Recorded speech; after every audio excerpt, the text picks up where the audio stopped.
It's Christmas time in the city. Ring a bell, hear them ring. Soon it will be Christmas Day.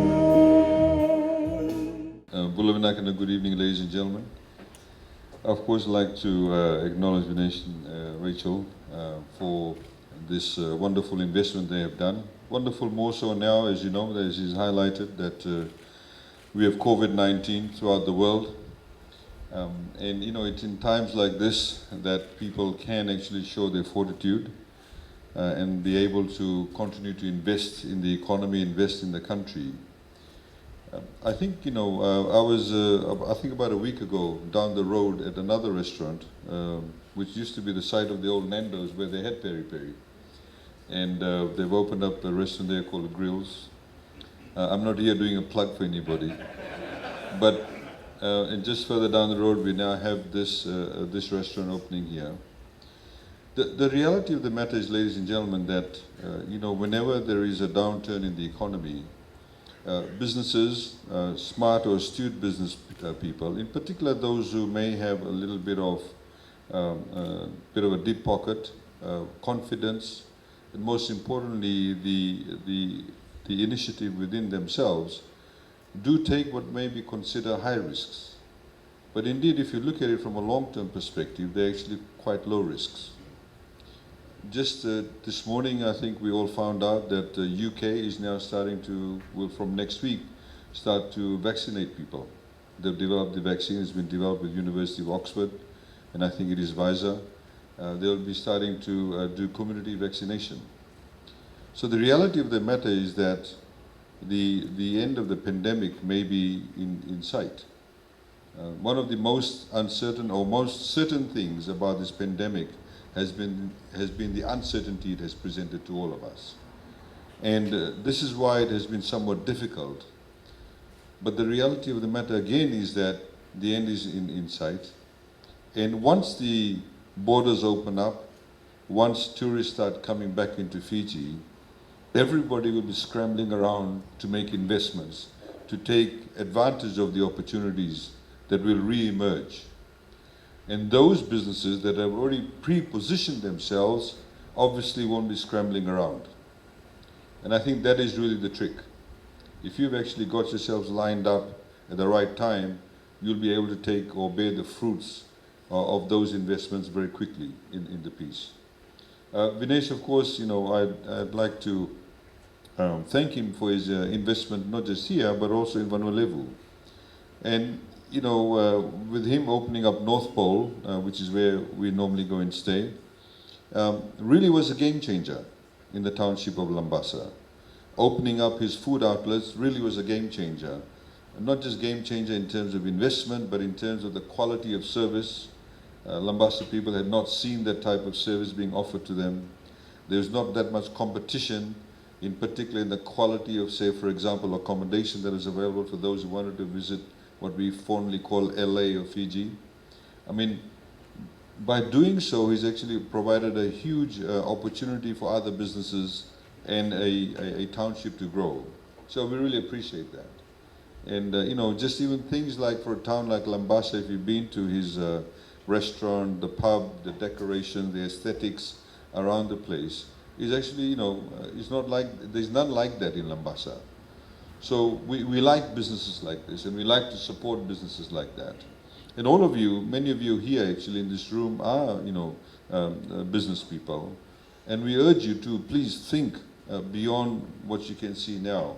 Think more into the future, try and pre-position yourself. Of course, we'd like to acknowledge the Minister for Education. It is also in her interest to ensure that students who actually go through high schools, go through universities, actually have the right qualifications, do get the jobs that they're trained for, that they get educated for. It is in all of our interests. I also see just in the crowd there the Governor of the Reserve Bank of Fiji. I mean, they've been doing a sterling job through all of this. But again, everybody is actually geared towards ensuring that we build confidence in the economy, We get investments. We saw Asha Bhai a few days ago down in Dandi doing the groundbreaking ceremony for a warehouse. I understand it's cost about $23 million.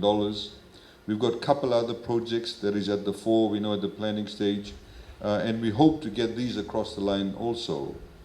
The reality of the matter is that the economy, 80% of it is psychology.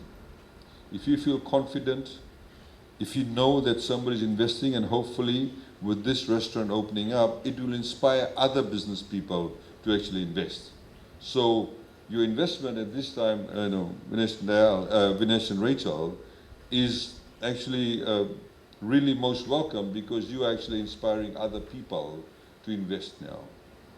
So ladies and gentlemen, with those few words, I'd like to please put your hands together for this wonderful couple showing this investment.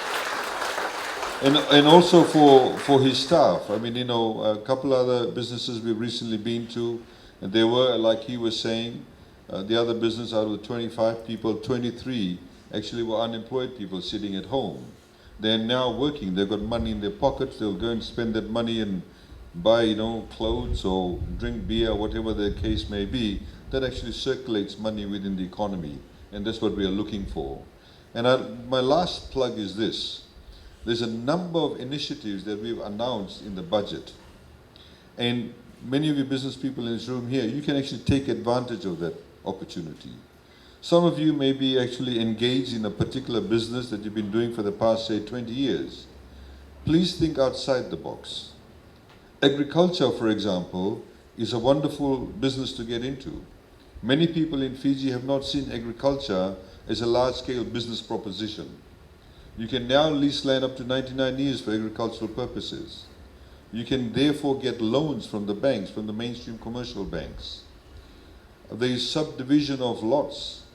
Any profits earned from subdivision of lots is not taxable. It's income tax free.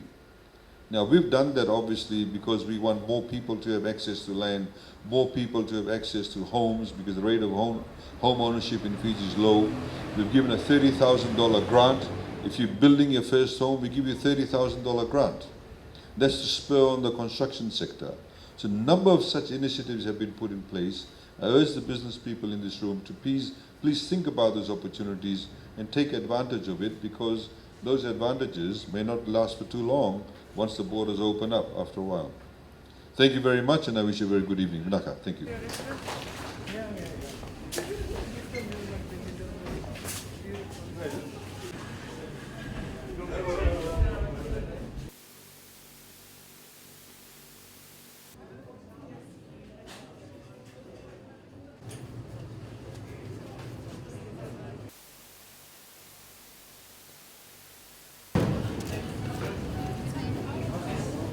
Sauce.